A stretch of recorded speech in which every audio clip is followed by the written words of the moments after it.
This is a National Cartographic Special, African Explorations, with Sir Madeline Lollygag, Ph.D. Sure. Our first episode begins on the African savannah, home of the lion. If you look out across the savannah, you'll see grasses, animals, tigers, lions, bears, etc., many of which will try to eat you and murder you in your sleep. Now, pan down, thank you. If you look here upon the ground, you will see what is commonly known as grass, not found in parts of North America, nor anywhere in the world except for Africa. It's a very unique species, good for life. I don't think grass. Shut up! Who is the expert here, Miss Ornithologist? I'm not an ornithologist, I'm a camera woman. Cardiologist. Alright, whatever. Anyways. Now, here I'd like to direct your attention to a very interesting species of plant. Some call it Flowerus yellowus, but you may know it as a flower. Now, this is a very interesting thing. I would like to take record of this in my notes. Right. A good scientist records everything she finds in the field, especially a thing such as this. You aren't going to find these back home in America, are you now, Miss I think you are, but... I resent that. Alright, I'm drawing picture of the flower now. See, detailed drawings are critical to the field of science. That is... I don't think you really have a PhD. I do have a PhD. You're lying. You're a fraud. You're a fraud. Shut up. The most important part of survival in savannah is shelter. Let us go now. I see a suitable bush over there. Let's go. Go. Run! A lion could be stalking us right now. Run! Okay, should I cut the camera?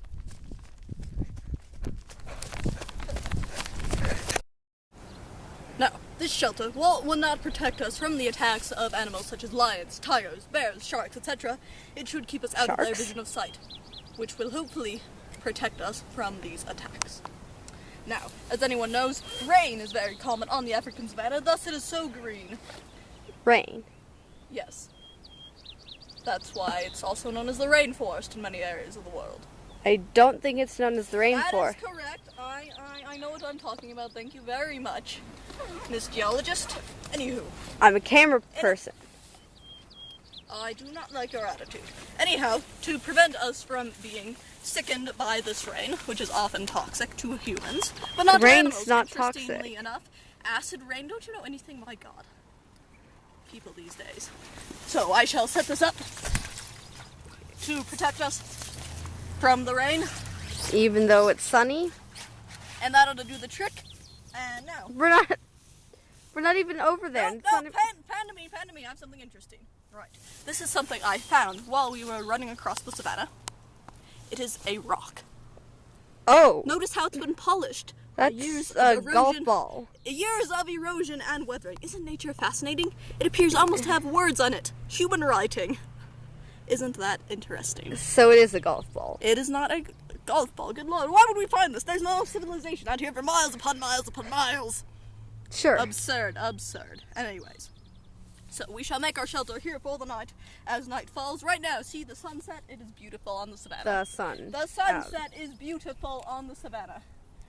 I'm going to sleep here for the night. If you see any tigers or sharks, etc. coming, please warn me. Bald eagle attacks are also very common in this area of the savannah. Not. They quite are. I shall sleep here. This is very comfortable. Don't you just love exploration? Good morning. Another lovely day on the African savannah. Before the end of today's episode, I believe I have time to show you one more very unique species, if you'll follow me.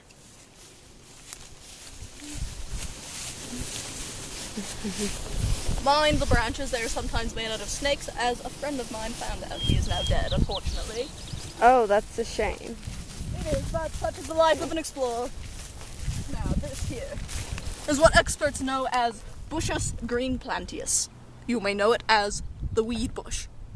Not to be confused with that type of weed bush. No, just a bush that happens to also be a weed.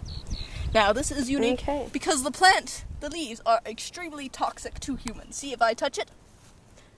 Oh, my finger has just been burned off. Do you see that right there? There's only a little stump left. You're just bending it down. No, I'm not. Look, there's no finger left. These plants are very toxic. I do not recommend being anywhere near them. Anyways, let us continue that way. towards the jungle. Okay, sure. I thought there was more space between the savannah and the jungle, but Not in this part of Africa.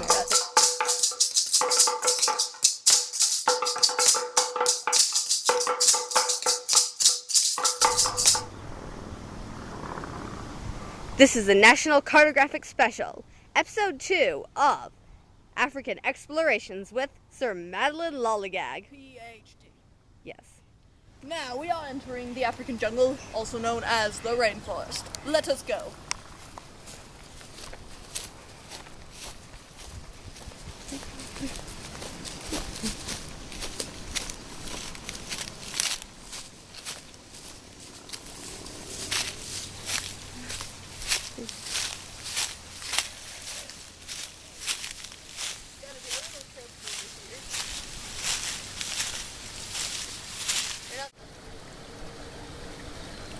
This is the African rainforest, home to some of the world's most vibrant species. If you look at these lovely green plants right here, many species of trees, and trees.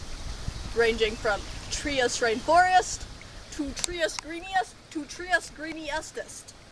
I think you just made that up.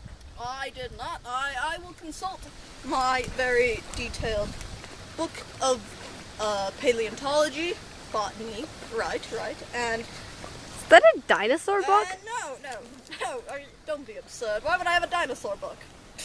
Dinosaurs, they aren't even real. I'm pretty sure they Anyhow. were, but Yes, this right here is known as a pine tree. Now, you never would have known that, would you? Amateurs. that's not a pine tree. That is indeed a pine tree. My book very well said so. On Therefore dinosaurs. It is.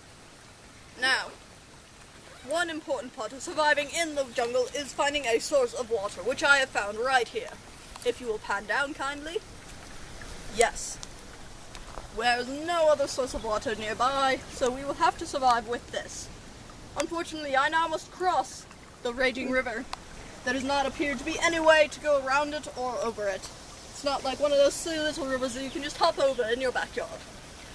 So my only choice is to go through. These are often very deep and filled with piranhas. You do not want to mess with piranhas, trust me. So I shall make a lot of noise so as to scare them away. Ha! I have successfully crossed it. That was a harrowing experience, mind you. Now, if we continue this way, we will see a waterfall, another brilliant African feature. Another important thing to have is a machete, which I have conveniently brought with me. Aw, it's a pocket knife. Ah! Careful now. This is the waterfall. If you will see, it leaps off this, a very steep descent, and it's very loud. I can hardly talk over it. Then it goes into the river, which continues on for miles and miles and miles, causing all of these floods to be very green. Now, we have followed the river downstream for several miles, coming upon what appears to be a native encampment. If you'll look at this, it's an artifact of a nearby civilization. I wonder what it is used for. It's a soda can. Perhaps some drinking vessel. Yes, very similar to a soda can. However, in a much more primitive form. It's just crushed. I shall leave it in case the civilization needs it for later. Okay. And now, over there, look, a brilliant species of flower. Follow me, follow me. Mind the river, you cannot jump this one either.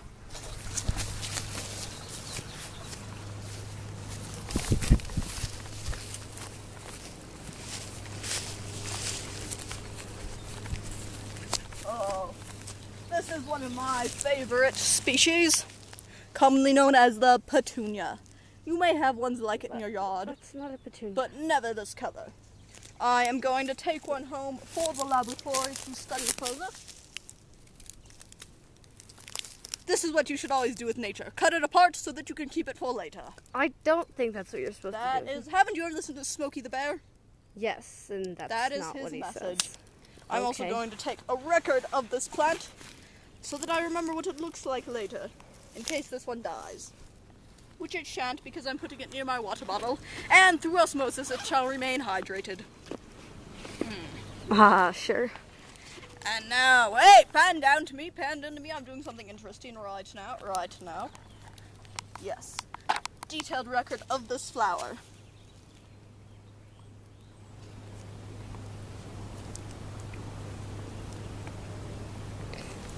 See, look at that. How else would I remember it without a very detailed drawing such as this? I've even labeled it conveniently. Do not know. See, it is important to always label your work legibly. As such. Right, now, the important thing, as I've mentioned previously, is finding shelter. If you look that way, you see a copse of trees. That's a very technical term, a copse of trees. And in that copse of trees, we shall make our home for the evening.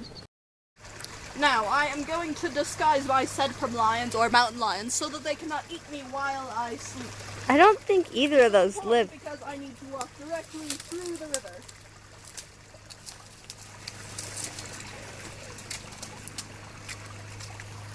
And now I've reached the tree, which is where I shall make my bed for the night.